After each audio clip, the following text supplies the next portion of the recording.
Et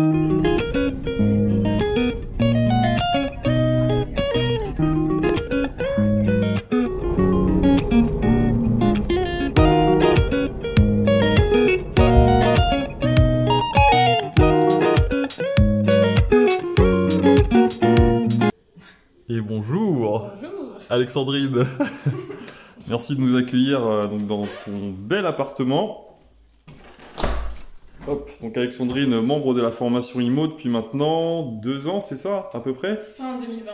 Fin 2020, donc là on tourne la vidéo, on est début juin 2022, donc 1 an et demi à peu près. Bon ben c'est top, hein.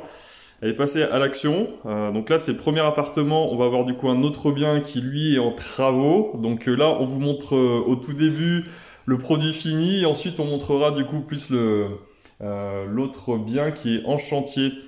Donc Alexandrine, bah écoute, je te laisse nous faire le tour de la propriétaire. Il va être vite fait. Yes, ça marche. Donc là on a la pièce de vie. Je l'ai mis en Airbnb il y a un mois. Pour savoir, il y a 1 an, je l'ai acheté à peu près, il y a moins d'1 an. D'accord. Ouais, en vrai, ça fait. Il y a 1 semaine, 1 an que je l'ai. Super. Et j'avais fait les travaux tout l'été. Après, je l'avais mis en meublé pour l'année de septembre à fin avril. D'accord. Le locataire a donné son préavis et du coup, vu que j'avais tout préparé, je l'ai mis en Airbnb. Donc j'ai changé juste le canapé pour mettre un convertible. Ok. Après, j'avais vraiment tout équipé pour pouvoir le basculer facilement. Il est beau, hein, franchement. Beaucoup de récup D'accord. pour éviter des frais. Très bien. Et après, du coup, j'ai dû mettre en place avec la femme de ménage des systèmes. Donc là, par exemple, vu que j'avais un cellier, c'était parfait. Et justement, quand j'avais pris le logement, je l'y avais pensé. Donc on a mis une armoire avec un cadenas. Et comme ça permet d'avoir tous les consommables dedans, les draps. Donc c'est hyper pratique pour la femme de ménage. Excellent ça. Donc là, au fond, on a la chambre du coup. Hein, donc c'est un T2, hein, c'est ça, hein? Ouais. En surface, du coup, on est à peu près On est à 47. 47 mètres carrés. Bah, c'est bien. Hein. Il y a un parking en centre-ville. Super. Donc c'est assez recherché. Ouais. Jolie déco, bien présenté. Franchement, c'est bien, bravo. Hein. Petit bureau pour travailler, très important ça. Prise USB aussi, c'était un petit détail, mais je sais que c'était apprécié et pour les Airbnb et tout, ça fait le petit coup, ouais, quoi. Exactement. Pas cher. Ouais, c'est bien ça. Super. Donc là, on a la chambre. Ensuite, du coup, la salle de bain. Je me permets d'entrer. Donc là, vraiment, très jolie douche. Hop. La salle de bain, du coup, donc ça, c'est des travaux que tu as fait faire, hein, c'est ça, hein? Oui. Ok. Ouais, je me suis occupée de la peinture et de l'aménagement. Ok. Nickel. Cumulus. Excellent. Donc là, il y a les WC qui sont ici. Là, du coup, donc la cuisine. Donc ça, c'est pareil. Ça, du coup, c'est quelque chose que tu as fait mettre ou c'était là, ça, du coup, à la base? Non, en fait, la disposition était la même, mais par contre, on a changé la cuisine et on a séparé le WC de la salle de bain. On a refait toute la salle de bain. Ok. On a gardé les sols. Super. Voilà. Excellent. Hein. Bon, mais nickel. Hein. Merci pour ce premier tour de la propriétaire. On va aller du coup dans l'autre après et ensuite eh ben, on fera une petite interview de toi pour que tu nous dises qui tu es, ton parcours, ce qui t'a motivé aussi à investir dans l'immobilier. Et puis voilà. Hein. Allez, let's go. Allez, là on est en direct du coup du deuxième bien d'Alexandrine. Donc c'est pas le même état, celui-là est plus encore en travaux. Donc écoute Alexandrine, hein, à nouveau je te laisse nous faire le tour de la propriétaire. C'est parti. Allez, c'est un peu plus grand. Yes. Ça c'est une future coloc de 4 chambres, ça fait 110 mètres carrés. Et du coup là on est au rez-de-chaussée, donc là j'ai séparé pour faire une première chambre. Okay. Qui est actuellement un dépotoir. Yes, on va juste checker rapidement. Bon, voilà, hein. Quand ça sera loué, ça sera pas comme ça, hein, mais c'est vraiment pour voir. Voilà. Donc là, on a des chambres, tu m'as dit d'à peu près 12 mètres carrés, c'est ça, par chambre? Minimum, donc ça c'est top. On a fait 15-16 mètres carrés. Super, génial. Donc, voilà. Où il y aura chacune le bureau, le dressing et le lit double avec prise USB aussi, comme de l'autre côté. Génial. Donc au rez-de-chaussée, j'ai créé une première salle d'eau WC. À l'époque, Ok. il y avait juste un salle d'eau, un WC, pardon. Ok. Tac. Donc on a ici. J'essaie de bien filmer. Dans l'instant T, hein, voilà. Je pense qu'on fera peut-être une vidéo 2, tiens, pour voir le produit fini. Mettez-nous en commentaire si vous voulez voir une vidéo 2. Hop. Donc là, on a ici. Alors, au niveau des travaux, là, bon, tu nous as quand même dit que c'était pas forcément simple. Et je pense que c'est intéressant, là, du coup, de le partager, du coup, un peu. Est-ce que tu peux nous dire un petit peu, bon, quelles ont été un peu les difficultés actuelles pour gérer, du coup, quand même, les travaux, les artisans, tout ça, machin, voilà. Ouais. Ça peut être très long, mais on va essayer de la faire courte. En résumé. En gros, j'ai acheté le bien en même temps que le T2, mais j'ai fait le choix de d'abord rénover le T2. Je pouvais pas faire tout en même temps vu que je commençais, et donc j'ai commencé les travaux là seulement en octobre. J'ai voulu faire confiance à l'artisan qui avait fait le T2 parce que toutes les autres entreprises, au début j'avais demandé à des entreprises tout hors d'état. Clairement, en étant une fille, ils me prenaient pour une débile. Ok. C'était vraiment le cas, et en fait l'artisan avec l'autre j'avais vraiment confiance, donc c'est pour ça que j'ai fait intervenir le premier artisan qui était plus petit. Mais en fait c'était peut-être une erreur parce que c'était un trop gros projet pour lui. Et donc il a commencé fin octobre. Les menuiseries ont été commandées, c'était un autre artisan qui travaillait ensemble. Elles ont été commandées fin septembre, elles ont été livrées que début d'année 2022, alors qu'il m'avait dit en novembre. C'est toujours pas totalement fini, il y a des petits détails qui manquent. Et là, pour le placo, ça a mis 5 mois. Et voilà, c'est pas encore fini alors que ça devrait déjà être cloué. Yes. C'est parti. Travaux. C'est partie des joies de l'immobilier parfois, donc voilà, c'est des choses aussi qu'on vous montre, hein, c'est-à-dire que bah, les chantiers ne se passent pas forcément comme prévu, mais on continue quand même d'avancer, on trouve des solutions, on fait au mieux, c'est ça, hein, c'est vraiment ce qui compte. Donc vas-y, hein, je te laisse continuer. Donc là, c'était fermé ici, on l'a ouvert, et donc on a créé cette cloison pour créer une cuisine salon. Donc là, après, il y aura le canapé, il y aura je pense la table ici. Je vais essayer de mettre un baby-foot voilà, à nouveauté. Top, super. Ça va être sympa. Excellent. Là, il y a la buanderie où il y aura 2 machines à laver, du stockage. Donc là, ça sera vraiment tout équipé. Il y a la place du futur frigo. Et après, il y a une terrasse. Je pense que c'est vrai. C'est pas encore aménagé non plus. Donc voilà, future terrasse. En plus, il fait beau, magnifique. Avec le bruit des oiseaux. Le bruit des oiseaux, excellent. Top. Ah, ils vont être bien là, les colocataires là. Donc on va voir l'étage. Yes.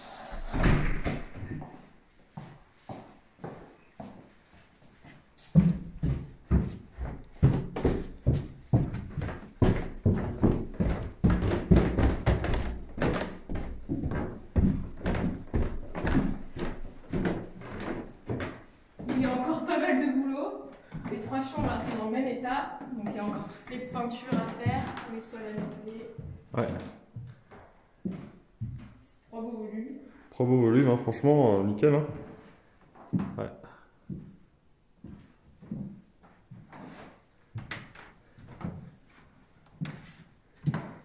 Et on a une autre ici. Avec la belle table ici pour bricoler. Tu t'en sers un peu ou pas, Alexandrine ou... C'est mes parents. Hein? C'est pas toi, hein? Non. C'est le boulot à peindre.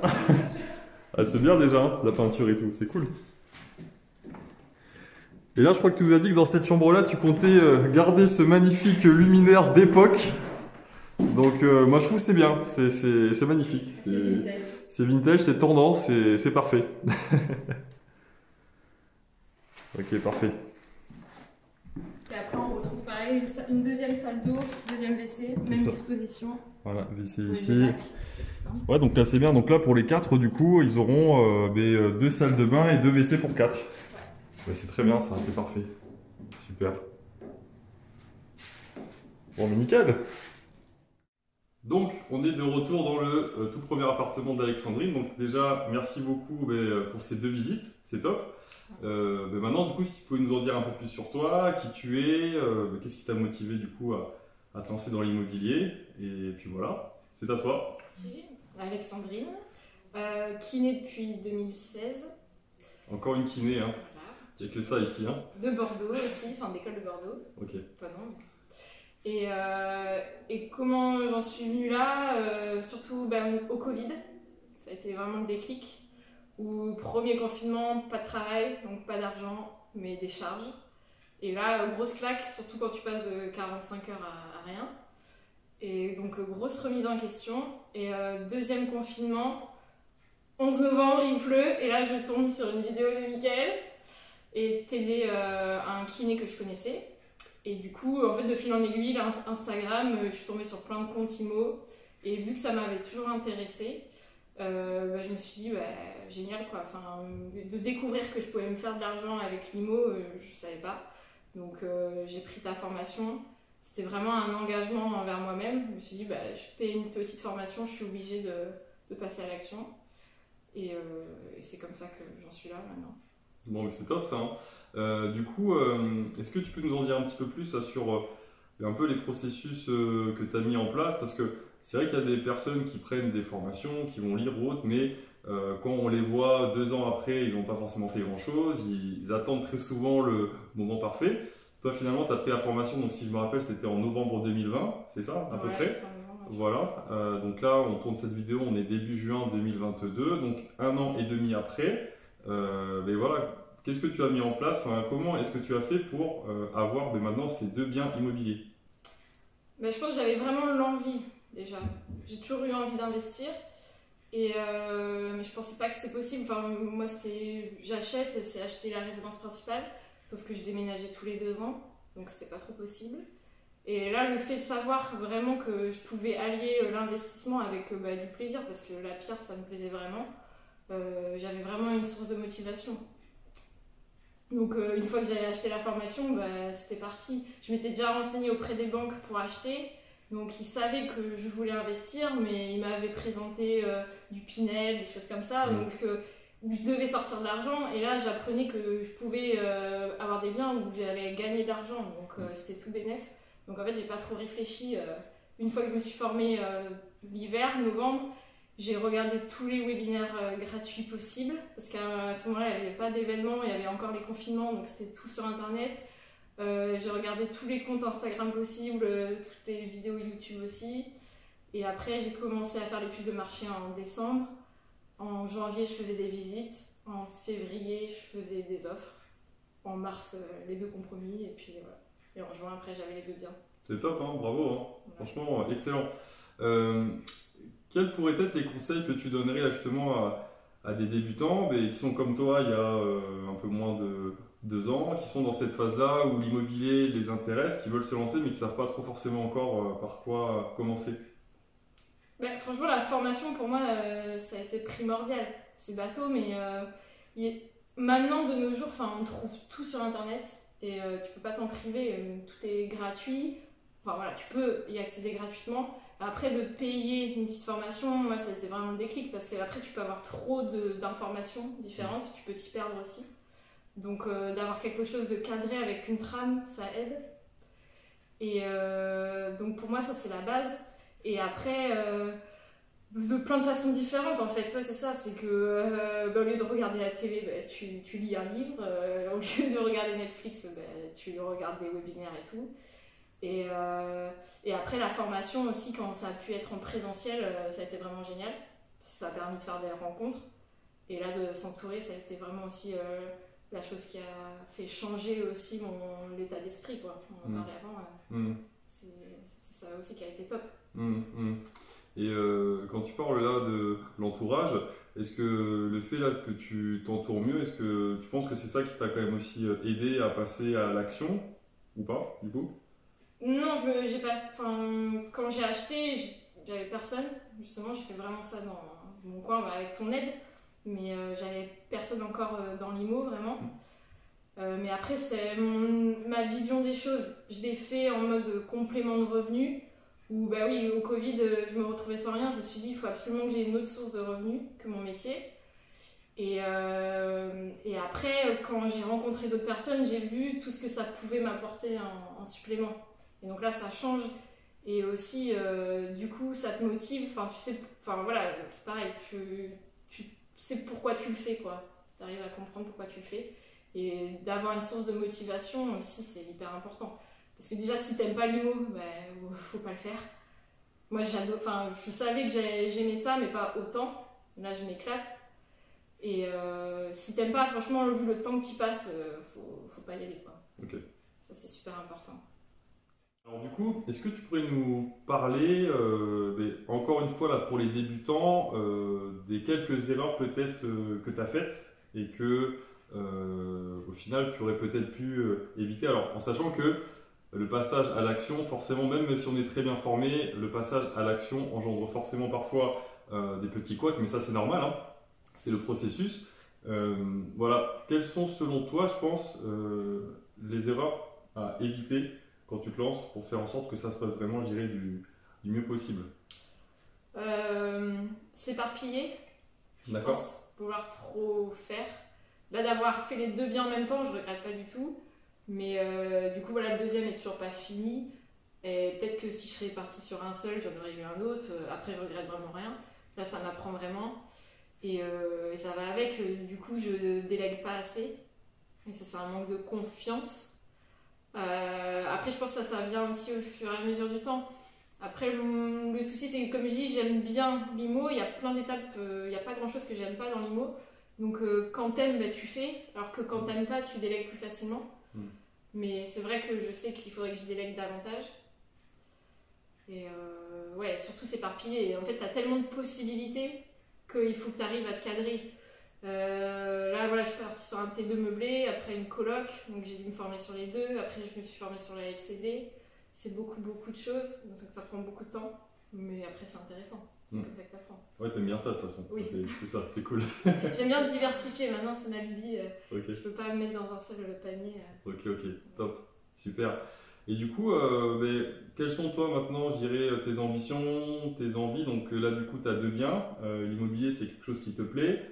Je suppose que tu comptes peut-être en faire d'autres du coup après. Quelle est ta vision de vie là, du coup, là, sur, je sais pas, sur 2-3 ans, 5 ans, sur 10 ans? Est-ce que tu dois du coup peut-être vivre que de ça? Ou alors tu maintiens quand même ton métier? Ou voilà. Là, du coup, j'ai un troisième bien, mais en résidence principale, mais c'est vraiment en mode investissement où je sais que je vais le revendre. Donc, justement, je sais que dans maximum 1 an et demi, enfin, je me donne vraiment 1 an et demi pour revendre. Et d'ici là, je pense que ça aura bien évolué. Et vraiment pour un objectif plus-value, pour avoir du cash. Et oui, ma vision, elle a évolué. C'est pas pour autant que je veux quitter mon métier. On a un métier passion. Mais justement, je vais avoir le choix de pouvoir continuer ou pas. Que ça soit pas pour l'argent, mais vraiment pour le plaisir. Et voilà, là, ma vision a évolué. Après, pas forcément le dire, mais je sais que je vais reprendre les voyages, les choses comme ça, quoi.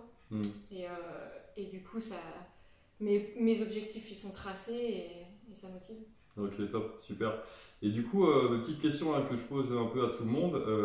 Quelle est pour toi, je dirais, un peu ta vision justement de la richesse et du bonheur? Est-ce que c'est uniquement en termes de finances? Est-ce que c'est justement en termes de temps? Est-ce que c'est en termes de choix? Pour moi, c'est la liberté. Ouais. Enfin, justement, la liberté de faire ce que tu veux, où tu veux, quand tu veux, avec qui tu veux. Voyager, moi, c'est vraiment ma passion. C'est pour ça que j'ai fait aussi kiné, pour pouvoir bouger. On a cette chance-là aussi avec ce métier. Et vraiment ne plus avoir cette pression financière parce que dans notre société ça quand même commande nos choix et déjà quand tu n'as plus cette pression là tu peux dire non à certaines choses, tu es vraiment maître de tes choix et après il faut être libre aussi dans ta tête, quoi. Tu peux être riche financièrement mais avoir des contraintes, donc les deux vont avec. Ok, top, super. Écoute, merci beaucoup Alexandrine, hein. Franchement c'était top de voir déjà ton évolution, ton parcours, là ce que tu as fait là déjà. Mon intuition me dit que c'est que le début. Je pense qu'on fera d'autres interviews, je pense d'ici quelques mois, pour voir un petit peu ton évolution. Mais en tout cas, merci pour ce partage, c'était top. Et en espérant que la vidéo vous a plu, je vous dis à très bientôt pour de futures interviews avec des membres. Ciao!